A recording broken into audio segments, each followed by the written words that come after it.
नमस्कार फ्रेंड मु Satya hot information top YouTube channel को मु आपण मानकु बहुत बहुत स्वागत जणाई वीडियोटी आरंभ करुछि।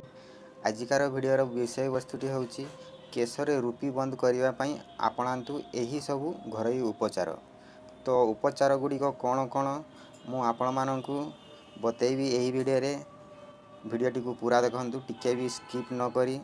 तो आसंतु वीडियोटी को आरंभ करिया। वीडियोटी आरंभ करिया आगरु मु आपण मानकु कहि रखुछि जदि आपण माने ठीक एही परी आम चैनल रो भलो भलो वीडियो देखिबा को चाहंती तेबे आम चैनल टी को सब्सक्राइब करंतु एवं बेल आइकन टी को दबाई दियंतु जहा फल रे आमे आगामी वीडियो जेबे भी वीडियो अपलोड करिवु आपण माने सर्वप्रथमे पाई परिबे।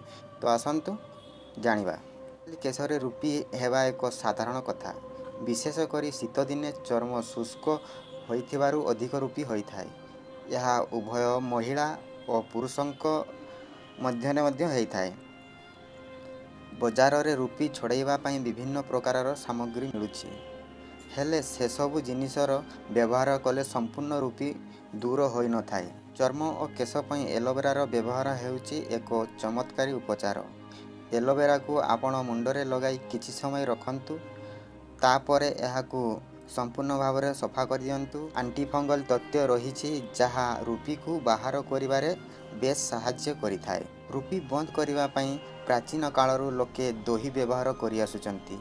एक कप दही नहीं मुंडरे ठीक भाव में लगांतु 15 रु 20 मिनिट पर्यंत रखंतु तापरे भल भाव में सफा कर दियंतु देखिबे रूपी हेबा बंद हो जिवो। ग्रीन टी मध्य रूपी को भल करिथाय। ग्रीन टी को एक कप गरम पानी रे 2टी ग्रीन टी बैग को पकांतु। ग्रीन टी तैयारी हो गला परे ठंडा कर दियंतु तापरे मुंडरे लगांतु 30 मिनिट पर्यंत रखंतु एवं भल भाव में धोई दियंतु। तो फ्रेंड्स जदि आम इनफॉरमेशन टी आपण मानकु भल लागिथिबो मन को छुईथिबो तेबे लाइक दे दियंतु एवं आपण मानको फ्रेंड को व्हाट्सएप रे किबा फेसबुक रे शेयर करी जणांतु।